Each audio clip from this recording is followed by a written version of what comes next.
نحمده ونصلي ونسلم على رسوله الكريم أما بعد فإن الله تبارك وتعالى قال في كتابه المجيد أفحكم الجاهلية يبغون ومن أحسن من الله حكما لقوم يوقنون صدق اللہ مولانا العظیم۔ حاضرین ذی وقار، اللہ رب العزت کا بے پناہ لطف اور کرم ہے کہ جس کی توفیق سے آج ہم محرم الحرام کے مہینے میں جمعے کی مبارک ساعتوں میں اللہ کے حضور حاضر ہیں۔ اپنی گفتگو کی ابتدا اس دعا کے ساتھ کریں گے کہ آج اللہ تعالیٰ جو ہم بات کہیں، جو سنیں، اللہ تعالیٰ اس کو سمجھنے کی توفیق نصیب فرمائے۔ حاضرین ذی وقار، جو موضوع آج کی گفتگو میں جس مضمون کا میں نے انتخاب کیا ہے وہ بڑا فکری نوعیت کا ہے۔ آج کا جو ہماری گفتگو کا مضمون ہے وہ خالصتاً فکری ہے، لہٰذا میں آپ سے یہ توقع کروں گا کہ آپ نے ذہن کو حاضر رکھ کے اس کو سمجھنے کی کوشش کرنی ہے۔ یہ مضمون اپنی نوع کے اعتبار سے بہت اہم ہے موجودہ زمانے میں اس کا سمجھنا۔ اس مضمون کو اگر آپ سمجھنے میں کامیاب ہو جائیں گے اور میں سمجھانے میں کامیاب ہو جاؤں گا تو اس کے نتیجے میں جو ایک بڑی اصطلاح استعمال ہوتی ہے حسینیت، یا ایک اصطلاح استعمال ہوتی ہے یزیدیت، آپ کو یہ بات واضح ہو جائے گی کہ یہ جو اصطلاح استعمال ہوتی ہے یہ کوئی شوقیہ بنا کے کوئی شخص یا محض جذبات کی بنیاد پر محض اپنی موافقت کی بنا اور مخالفت کو دیکھ کر کوئی ایسے تعین نہیں کرتا ہے کہ یہ یزیدیت ہے، یہ حسینیت ہے۔ ایسی بات نہیں ہے۔ دیکھیے، یزیدیت ہمارے زمانے میں، حسینیت اس کے بارے میں یہ سمجھ لیجئے کہ یہ سمبولک ورڈز ہیں، یہ علامتی نشان ہے، یا آپ کہیے علامتی نام ہے۔ تو یزیدیت ہمارے زمانے میں ایک پورا کردار ہے، ایک طرز فکر ہے، یزیدیت ایک طرز عمل ہے، یزیدیت طرز اقتدار ہے، یزیدیت سوچ کا ایک نام ہے، یزیدیت ایک مزاج ہے۔ اور حسینیت کیا ہے؟ اس سوچ، اس فکر، اس طرز عمل، اس نظریے کے مقابلے میں جو قوت کھڑی ہوگی اعلاء کلمہ حق کے لیے، حق کا علم بلند کرتے ہوئے، وہ حسینیت ہے۔ دیکھیے، آج جو عنوان کا ٹائٹل میں نے باندھا ہے وہ ہے چار جہتی یزیدی طرز فکر اور حسینیت۔ یزید، اگر آپ اس کے طرز حکومت کو دیکھیں، اگر آپ یزید کے اس کی شخصیت کا مطالعہ کریں اور احادیث مبارکہ میں جو اس سے متعلق چیزیں وارد ہوئی ہیں، یا یہ کہ کتب سیر اور تراجم میں جو اس کی شخصیت سے متعلق چیزیں وارد ہوئی ہیں، اگر آپ اس کا بنظر غائب مطالعہ کریں اور دقت نظری کے ساتھ مطالعہ کریں تو یہ بات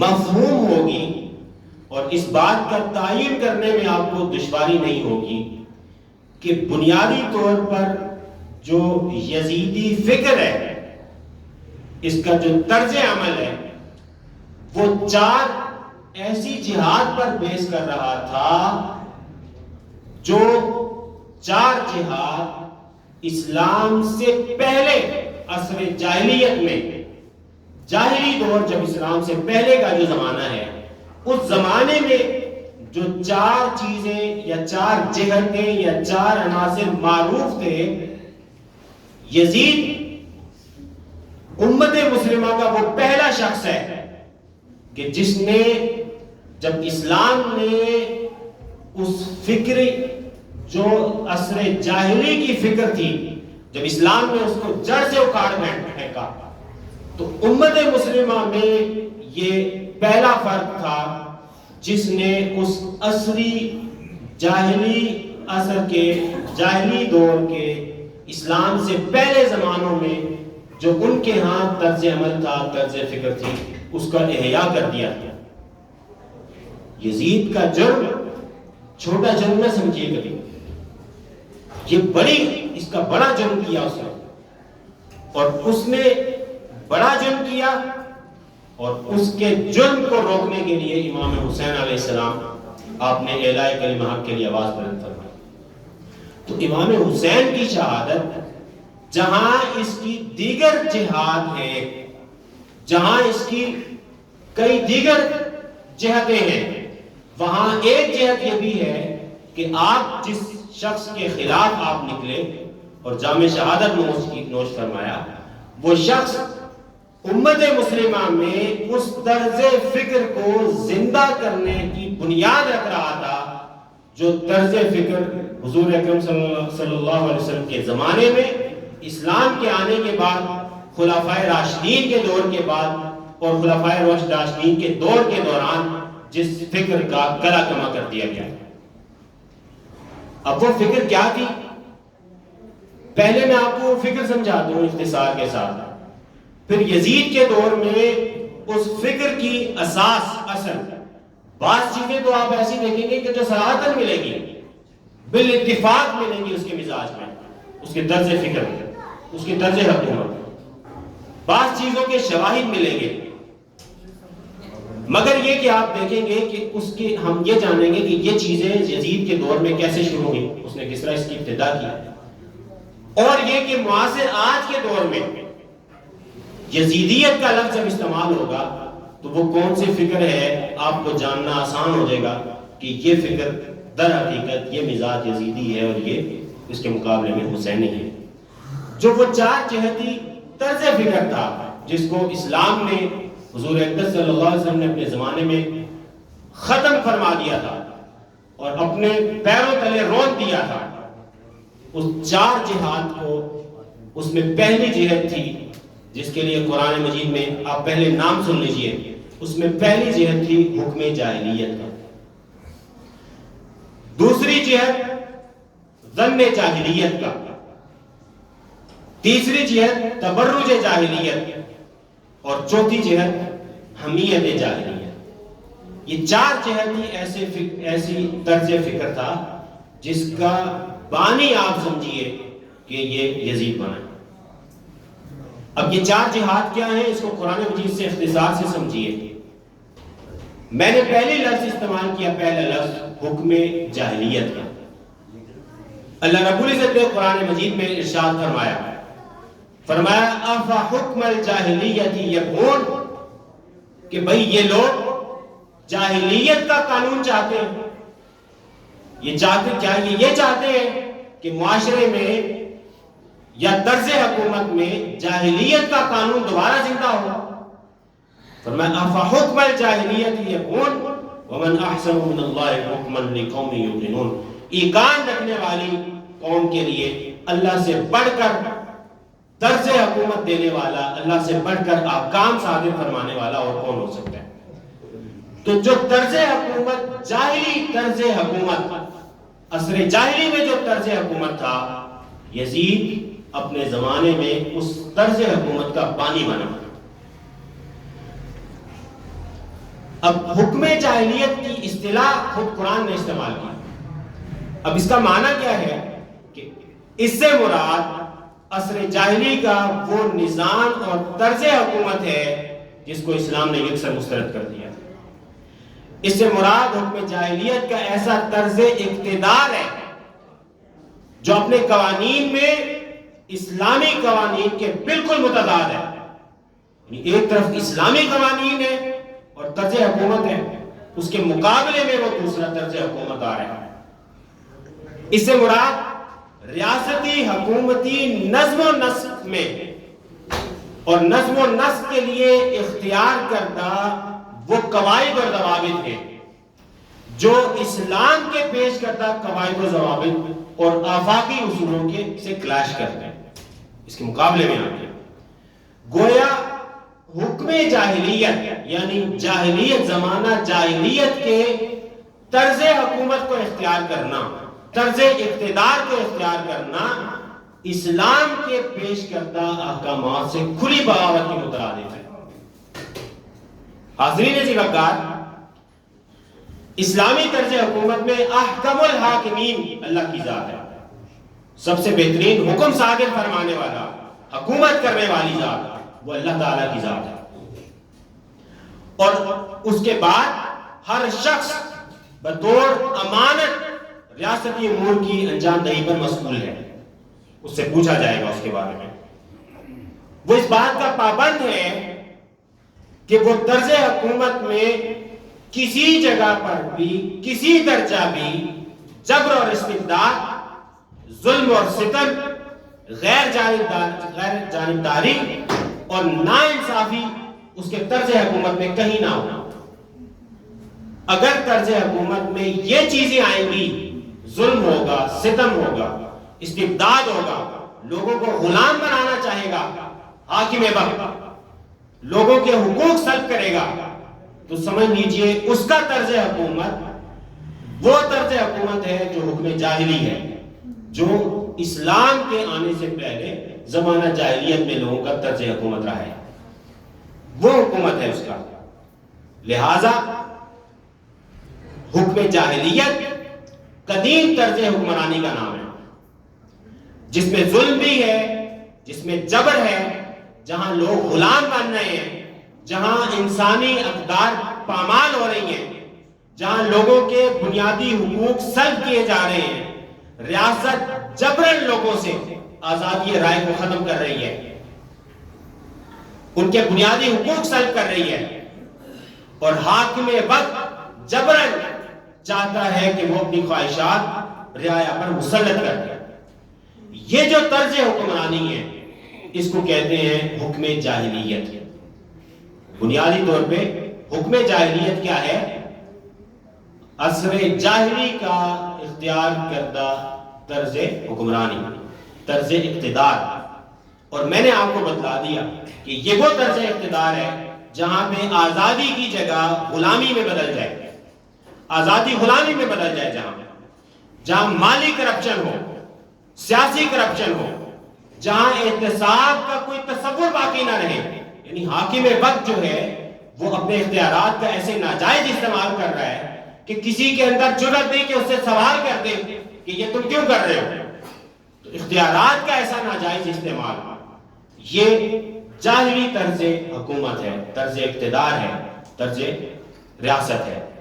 اس کو اسلام نے منع کیا، اور حضور اکرم صلی اللہ علیہ وسلم نے اس کی جو بنیاد تھی اس کو جڑ سے اکھاڑ پھینکا، اور آپ نے جو ریاست قائم کی وہ مساوات پر اور اعتدال پر قائم کی. اسی ریاست کو خلفائے اربعہ نے اپنی طرز حیات میں اختیار فرمایا. تو جو ماڈل ہے ہمارے لیے، رول ماڈل 30 برس خلافت کے، جس کو آپ کہتے ہیں کہ یہ خلافت راشدہ ہے، وہ ماڈل یزید نے اپنے عمل سے اس ماڈل کی مخالفت کی، طرز نبوی کی مخالفت کی، احکام قرآنیہ کی مخالفت کی. لہٰذا اس نے اپنے طرز حکومت میں جو اس کا طرز حکومت رہا وہ حکم الجاہلیہ والا طرز حکومت تھا، جس میں ظلم تھا، ستم تھا، لوگوں کے حقوق تلف کیے جا رہے تھے اور حقوق پامال کیے جا رہے تھے. دوسرا جو طرز فکر تھا اس کا وہ ظن الجاہلیہ. دیکھیے اگر آپ اس کا کرکس نکالیں گے، خلاصہ نکالیں گے، تو آپ اس مفہوم کو متعین کر پائیں گے کہ ظن الجاہلیہ کا لفظ بھی قرآن مجید میں استعمال ہوا. یہ ایک اصطلاح ہے بطور اصطلاح قرآن مجید میں اس کا لفظ استعمال ہوا ہے، اور اس کے بطور اصطلاح اس کا معنی میں آپ کو بتلاؤں گا۔ اللہ تعالیٰ نے قرآن مجید میں ایک جگہ ارشاد فرمایا، سورہ آل عمران میں فرمایا یظنون باللہ غیر الحق، یہ لوگ اللہ تعالیٰ کی بابت، اللہ کی ذات سے متعلق غیر حق، ناحق فکر رکھتے ہیں، ناحق سوچ رکھتے ہیں۔ اور فرمایا ظن الجاہلیہ، یہ جو گمان کرتے ہیں اللہ کی ذات کے بارے میں، یہ جاہلیت کا گمان ہے۔ تو ظن جاہلیت کا لفظ قرآن مجید میں استعمال کیا۔ اچھا ظن، اس سے مراد کیا ہے؟ اس سے مراد ہے عصر جاہلی کے طرز فکر میں موجود وہ لادینی افکار جو اسلام کی افکار کے مخالف ہیں۔ ظن جاہلیت کسے کہتے ہیں؟ وہ افکار جو لادینی افکار ہیں، دین کی اقدار کے خلاف ہیں، وہ لادینی نظریات جہاں وجود باری تعالیٰ کا انکار، جہاں ایسے نظریات جو انسان کو یقین کی دولت سے نکال کر شک اور ریب میں مبتلا کر دیتے ہیں، ایسے نظریات جس کو میں نے آپ کو خلاصتاً کہا کہ وہ لادینی نظریات ہیں، اسلام کے عطا کردہ نظریات کے خلاف ہیں۔ اس میں انسان، یہ وہ جاہلی نظریات ہیں جو انسان کو مادیت کی طرف کھینچتے ہیں اور انسان کے اندر حب دنیا ڈالتے ہیں۔ پیسے کی محبت آئے گی، مال کی محبت آئے گی، جاہ و منصب کی محبت آ جائے گی، ذاتی مفاد غالب آ جائے گا۔ تو دنیا کی طلبی اور دنیا کی محبت اور وہ لادینی افکار جو انسان کو آخرت کی طرف لے کے جانے کی بجائے اس کو دنیا کی طرف کھینچے، یہ جو لادینی افکار ہے، یہ ظن الجاہلیہ کہا کہ انسان اس میں ظاہری لذتوں میں کھو جاتا ہے۔ دنیا میں جو لذتیں ہیں انسان اس میں پڑ جاتا ہے، اس کو آئیڈیالائز کرنے لگتا ہے، اس کے پیچھے دوڑنے لگ جاتا ہے، اور دنیا کی لذت کو ترک کر کے آخرت کی لذت کمانے کا جو ایک جذبہ ہے، جو اس کی فکر میں غلبہ ہے، وہ ختم ہو جاتا ہے اس کے نتیجے میں۔ تو لادینی افکار یہ ظن الجاہلیت کہلاتی ہے۔ اور اس میں جو تیسری بات ہے وہ تبرج جاہلیت ہے۔ کیا لفظ ہے؟ تبرج جاہلیت۔ دیکھیے دو اصطلاحات میں نے استعمال کی، آپ حضرات نے اس کو یاد بھی کرنا ہے، جو بالخصوص سامنے 3 حضرات بیٹھے ہیں، آپ سے سننا ہے۔ دو باتیں، تیسری بات بتلا رہا ہوں آپ کو میں۔ پہلی بات کیا ہے کہ طرز حکمرانی، حکم الجاہلیہ کہتے ہیں کہ ایسی طرز حکمرانی جو حکمرانی عصر جاہلی میں تھی۔ یہ بات سمجھ آ رہی ہے آپ کو؟ ظن الجاہلیہ کہتے ہیں کہ اپنی فکر میں لادینیت کو لے کر آنا یا اس کی طرف بڑھ جانا اور ایسی فکر کو غالب کر دینا جس سے دنیا پرستی آئے اور آخرت کا خوف زائل ہوتا جائے، ختم ہوتا جائے۔ یہ تبرج، اسے کہتے ہیں ظن الجاہلیہ۔ ایک تیسری قسم ہے جو اٹیک ہے، وہ اگر آپ غور کریں، وہ قرآن مجید نے اس کے لیے لفظ استعمال کیا تبرج جاہلیت کا۔ کیا لفظ استعمال کیا؟ یہ بالخصوص بتلائیں گے۔ تبرج جاہلیت، تبرج جاہلیت کہتے ہیں بیٹا ایسا عصر جاہلی، یہ والا جو عنصر ہے یہ عصر جاہلی میں بہت عام تھا۔ یہ ایک ایسی جہت ہے جس نے اسلام نے رد کی ہے، اور اس کا کیا معنی ہے؟ یہ ایک ایسی سوچ ہے جو معاشرے میں شرم اور حیا، عصمت و عفت، پاکیزہ دامنی اور اس جیسی جو اونچی صفات ہیں ان کو ختم کر کے اس کے مقابلے میں چاہتی ہے کہ معاشرے میں بے حیائی پھیلے، فحاشی اور عریانی کا دور دورہ ہو، اور جو اعلیٰ اقدار ہیں وہ ختم کی جائیں۔ یہ طرز فکر کسی بھی معاشرے میں بسنے والی حوا کی بیٹی سے شرم و حیا کا خاتمہ کرتا ہے۔ تبرج جاہلیت یہ ایک ایسی فکر ہے جو معاشرے سے عورت میں، مرد اور زن میں، جوان اور خاتون میں جو حیا کا عنصر ہے وہ ختم کرنا چاہتا ہے، شرم و حیا کا خاتمہ چاہتا ہے، بدکاری اور فحاشی کو عام کرنا چاہتا ہے، معاشرے میں رقص و سرور کی محافل کو عام کرنا ماں بہنوں بیٹیوں سے حیا کی چادر کو چھین کر چاک کر دینا، نتیجے میں زنا اور بدکاری کا بڑھنا، یہ سب اس طرز فکر کے نتائج کی صورت میں ممکن ہو سکتا ہے۔ اس طرز فکر کے نتائج ہیں۔ اسلام نے تبرج جاہلیت کے مقابلے میں ایسا پاک ماحول عطا کیا ہے، متعارف کروایا ہے کہ تہذیبوں کی تاریخ میں کسی تہذیب میں اس کی کوئی نظیر نہیں ملتی۔ تو اسلام عورت کو چاہے وہ ماں کے روپ میں ہو یا بہن کے روپ میں ہو، وہ بیوی کے روپ میں ہے یا بیٹی کے روپ میں ہے، الغرض وہ جس روپ میں بھی ہے، اسلام عورت کو رقص و سرور کی محافل کی زینت بننے سے بچا کر بازار کی زینت بننے سے بچاتا ہے اور ہر طرح پر اس کی حفاظت کو یقینی بناتا ہے۔ تو تبرج جاہلیت یہ ایک ایسی فکر ہے جو معاشرے میں بسنے والے افراد کو چاہتی ہے کہ ان میں سے محرم نامحرم کی تمیز ختم ہو جائے۔ مرد و زن کو اللہ اور اس کے رسول نے غض بصر کا، نگاہ جھکانے کا حکم دیا ہے، تو یہ فکر چاہے گی کہ معاشرے سے یہ چیزیں ختم کر دی جائیں۔ اسلام نے حیا کے کلچر کو پروموٹ کیا ہے۔ تبرج جاہلیت یہ تقاضا کرے گا کہ یہ معاشرے میں جب غالب آئے تو معاشرے سے حیا کے کلچر کو ختم کر دے۔ اسی طرح عصمت اور عفت کا تصور ہے۔ نکاح کی جائز صورتیں، دیکھیے اسلام نے نکاح کی جائز صورتیں متعین کر کے تحدید کر دی ہے، حد لگا دی ہے۔ اور عصر جاہلی میں آپ کو معلوم ہے، آپ سنتے رہے یا پڑھتے رہے ہوں گے کہ نکاح کی کیسی کیسی غیر معقول صورتیں متعارف کی۔ تو اسلام نے اپنی فکر جو تبرج جاہلیت کے مقابلے میں دی ہے، اس میں اعتدال دی ہے، اس میں عصمت اور عفت کی حفاظت کو یقینی بنایا۔ یہ تیسرا طرز فکر ہے، اور اس کا آخری طرز فکر سمجھیے، اور آخری طرز فکر کیا ہے، اور وہ اس کو قرآن مجید نے لفظ استعمال کیا حمیت جاہلیت کا۔ لفظ کیا استعمال کیا؟ حمیت جاہلیت کیا ہے؟ یہ بیسیکلی یہ ہمیشہ عصر جاہلی میں یہ بہت نمایاں رہا۔ اللہ کے رسول نے اس کو اپنے قدموں تلے رول ڈالا ہے۔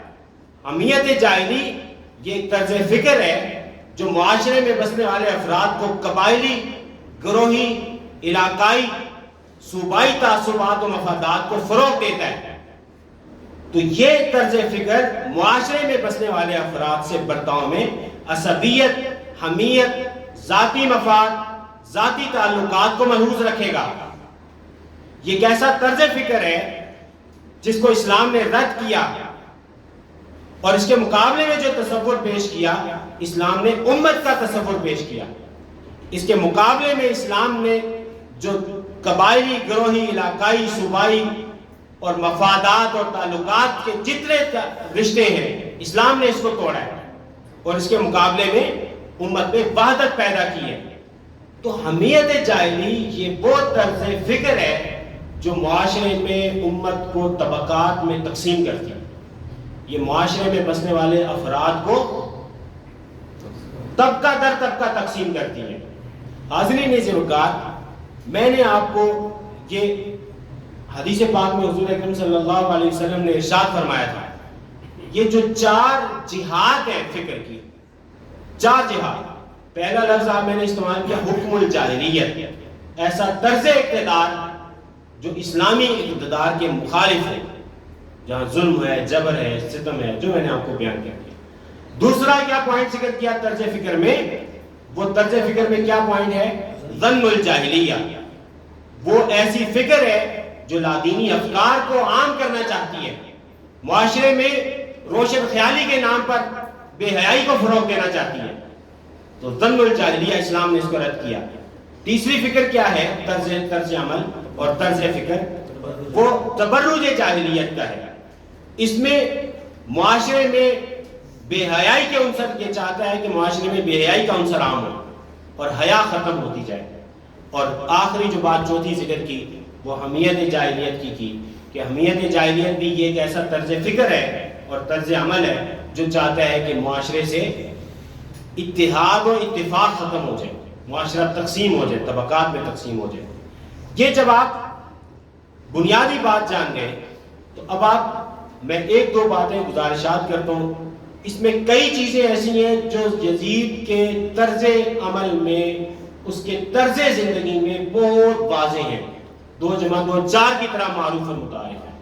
کچھ ایسی چیزیں ہیں جو محسوس ہوتا ہے کہ وہ اگر اس کی حکومت رہ جاتی تو وہ معاشرے میں پیدا ہو جاتا، لیکن اسلام کیونکہ حضور کے قریب ترین زمانہ تھا، وہاں نیکی، صالحیت، تقوی، طہارت، یہ چیزیں غالب تھیں اس زمانے میں، تو یزید اس میں معاشرے پہ اثر انداز میں اتنا کامیاب نہیں ہو سکا، مگر یہ کہ اس نے اپنے محل کی 4 دیواری کے اندر ضرور ایسی حرکتوں کی ابتدا کر دی جو حرکتیں امت مسلمہ میں وہ پہلا شخص ہے جس نے اس کی ابتدا کی ہے، جن کا تعلق یہ جو طرز فکر تھا، یہ جاہلی طرز فکر تھا جس کی وہ بنیاد رکھنے جا رہا تھا، جس کے خلاف امام حسین علیہ السلام کھڑے ہوئے اور آپ نے جہاد کیا۔ دیکھیے اپنی بات کو کیونکہ مجھے مکمل کرنا ہے، بہت چیزیں آپ جان چکے، اب یزید کے طرز زندگی سے اس پر شواہد تھے۔ ایک بات ذہن میں رکھ لیجئے، امام ذہبی رحمہ اللہ فرماتے ہیں افتتح دولتہ بمقتل شہید الحسین۔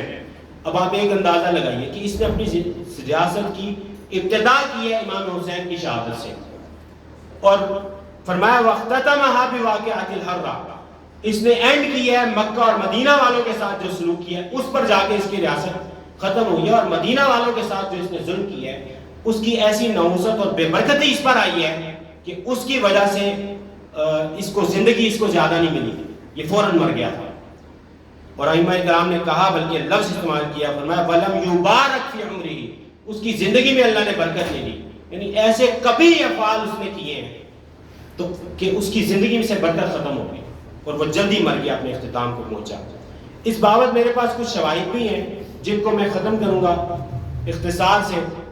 ایک حدیث سن لیجئے، حضور نے فرمایا تھا کہ پہلا شخص میری امت میں جو دین کو بدلے گا، پہلا شخص جو دین کو بدلے گا، فرمایا کہ وہ بنو امیہ کا شخص ہوگا اور اس کا نام یزید ہوگا۔ تو اب آپ دیکھ لیجئے، میں اس کو اختصار کر رہا ہوں۔ یزید اس کو شراب خوری کی عادت تھی، تو اس نے محل کے اندر یہ بات تو نہیں کر پایا کیونکہ وہاں صالحیت غالب ہے، مگر اپنے محل کے اندر اس نے اس طرح کی حرکتیں بھی کی ہیں، شراب بھی پی ہے، یہ برے اعمال کرتا تھا۔ ائمہ فرماتے ہیں کہ یہ تناول المسکر، یہ جو نشہ آور چیزیں لیتا تھا، ویفعل المنکر، اور جو برائی کا کام ہے وہ یہ کرتا تھا۔ میں نے آپ کو 2-3 چیزیں ذکر کی صرف اس بات کو واضح کرنے کے لیے کہ اس کی طرز زندگی میں، اس کی طرز حکومت میں، اس کی جو بنیادی فکر ہے اس کے اندر یہ جاہلیت کی 4 چیزوں کے اثرات نظر آئیں گے۔ بعض میں تو صراحت ہے اور کچھ کے اثرات آپ کو اس میں مل جائیں گے کہ اگر اس کی گورنمنٹ رہ جاتی، حکومت رہ جاتی، تو آپ دیکھیں کہ معاشرے کو کس طرف لے جاتا ہے۔ اس وجہ سے امام حسین علیہ السلام اس کے خلاف نکلے۔ حاضرین عزیز وقار، ہم اپنی گفتگو کا خلاصہ پیش کرتے ہیں، اور خلاصہ کیا ہے کہ یزید اسلامی تاریخ کا وہ پہلا فرد ہے جس نے اسلامی ریاست پر یہ 4 جہتی حملہ کرنا چاہا۔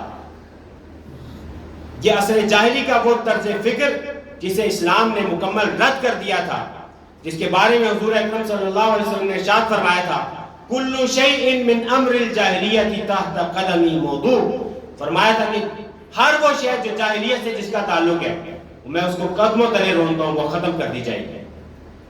یزید نے مسلم معاشرے میں بطور ریاستی سربراہ کے جس طرز فکر کو رائج کرنا چاہا اور ناکام ہوا، وہ پہلا شخص تھا یزید جس نے اپنی حکومت کی بنیاد جاہلی طرز پر رکھی۔ اس کا آپ اس سے کمپیریزن لگوائیے، کیونکہ اس کا اثر صحابہ کرام کے فوری بعد آ رہا ہے۔ تو اب چونکہ صحابہ کرام کے فوری بعد آ رہا ہے تو صحابہ کا زمانہ یہ خیر القرون کا زمانہ ہے، اس وجہ سے اس کی قباحتیں زیادہ بڑی قباحتیں ہیں، یعنی جو اس کے اندر جو کوتاہیاں ہیں وہ عام ریاست میں کسی حکمران میں ہو تو بھی کوتاہیاں ہیں، مگر اس کی زیادہ ذکر اس وجہ سے ہے کہ یہ اس قیمتی زمانے سے اس کا تعلق ہے جو زمانہ خیر القرون میں، وہاں رہتے ہوئے اس نے اثر نہیں لیا اور اس طرح کی حرکتوں میں مبتلا ہو گیا۔ آج ہمیں ضرورت اس عمل کی ہے، کہ اگر آپ اس پہ غور کریں تو ہمارے ہاں بھی یہ جو 4 طرز فکر آپ کو جہاں دکھیں گی یہ یزیدیت پر دلالت ہے۔ یہ یزیدیت ہے۔ آج بھی اگر آپ کو کہیں محسوس ہوتا ہے کہ کوئی جہاں کہیں بھی کوئی حاکم وقت اپنے طرز اور فکر اور عمل میں عصر جاہلی کی ان 4 جہاتی نکات کو، حکم جاہلیت، ظن جاہلیت، تبرج جاہلیت اور حمیت جاہلیت کو رواج دے گا، وہ حاکم اپنے زمانے کا یزید ہے اور وہ یزیدیت ہے۔ اور جو شخص بھی اس کے مقابلے میں اٹھے گا وہ حسینیت کا علم بردار ہے، وہ امام حسین علیہ السلام کا وہ غلام ہے، امام حسین علیہ السلام کا۔ تو آج ہمیں ضرورت ہے، آج کا وقت، آج بھی وقت کا یزید اسلامی ریاست میں یہی 4 جہتی طرز کو رائج کرنا چاہتا ہے۔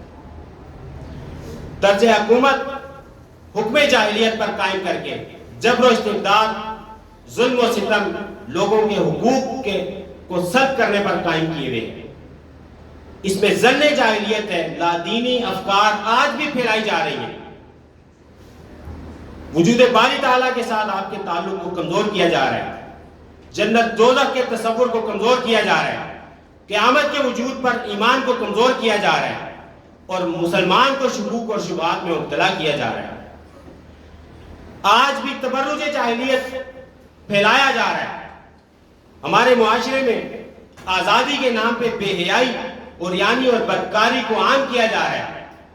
یہ کردار غیر اسلامی کردار ہے۔ آج بھی حمیت جاہلیت کو پھیلایا جا رہا ہے اور مسلمانوں کو علاقائی، لسانی، مذہبی مفادات پہ تقسیم کیا جا رہا ہے۔ حاضرین عزیز وقار، ضرورت ہے کہ آج معاشرے میں ایسے افراد پیدا کیے جائیں۔ یہ ہماری آج کی گفتگو کا پیغام ہے، اور یہ آپ سب کے لیے ہے کہ آپ سب نے یہ کوشش کرنی ہے کہ ہم معاشرے میں ایسے افراد پیدا کریں جو حسینیت کا علم بردار ہوں، جو امام حسین علیہ السلام کے غلام ہوں، جو یہ عہد کریں کہ ہم ایک ایسی نسل پیدا کریں گے اور ایسے نئے معاشرے کا قیام کریں گے جہاں حکم جاہلیت، زمانہ جاہلی کے طرز حکمرانی کی جگہ حکم الہی کے تحت تشکیل دیے گئے نظام حکومت اور طرز اقتدار کا نفاذ کیا جائے۔